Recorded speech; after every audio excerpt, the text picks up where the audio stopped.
Nicole Parker, former FBI special agent and Fox News contributor. I mean, as you hear Chad Wolf lay that out, I mean, that is specific. What else should we know at this point? What are we looking at? I do think that that's absolutely critical to the investigation is the anti-ICE sentiments written on the shell casings, and we are seeing a pattern of that. We saw, writings on shell casings with Mangione, with the Charlie Kirk tragedy, things of this nature. It's becoming common. People are getting inspired by others, and I appreciate Senator Ted Cruz, very, very strong, saying this will not be tolerated. This has got to stop. Some things that I picked up on, Harris, as a former FBI agent. The FBI will take lead of this investigation because it was an attack on a federal facility and an attack potentially on federal officers, these ICE officers.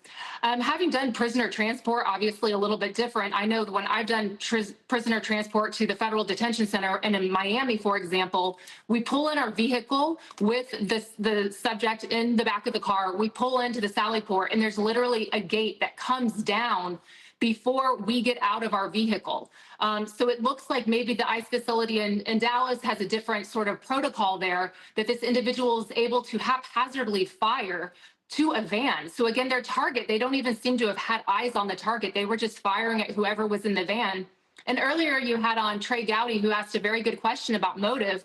But I think as a result of the press conference, it is probably a target on the ICE officers and not on the individuals that were being processed. Here's something new that is just coming in. My team is telling me this now. To make your point, Nicole, it was an unmarked, hard-sided van. So the fact that there were detainees in it, probably not known or heavily perhaps not known by the person who was firing, because it was difficult to see who would have been in that van.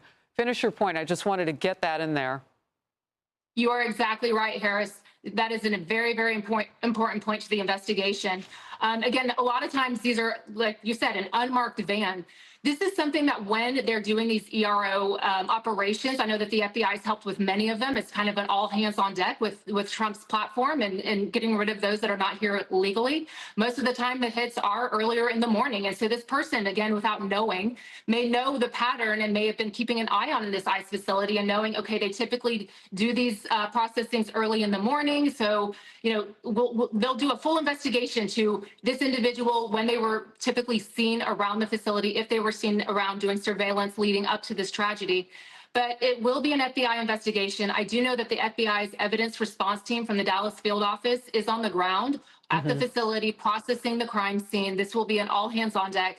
Obviously, the subject is deceased with a self-inflicted gunshot wound, so this will not be going to trial potentially, but don't kid yourself. The FBI is going to do a full investigation to see if this individual is linked to anybody else. And we've been talking about this constant attacks on ICE. This is unacceptable. It cannot continue to happen in our country. These are officers that are putting their lives on the line every single day. They did not make up these laws. They are enforcing laws that have been on the books forever. And frankly, it is because of Joe Biden's open border that they are dealing with this problem in the first place. Millions of people crossed into our country illegally, and Trump is doing everything he can to make sure that people are removed from our nation. I want to point out to something. You were talking about the FBI investigation, and the lower part of our screen was saying that the FBI, and we learned this in the news conference, is investigating this, is targeted violence.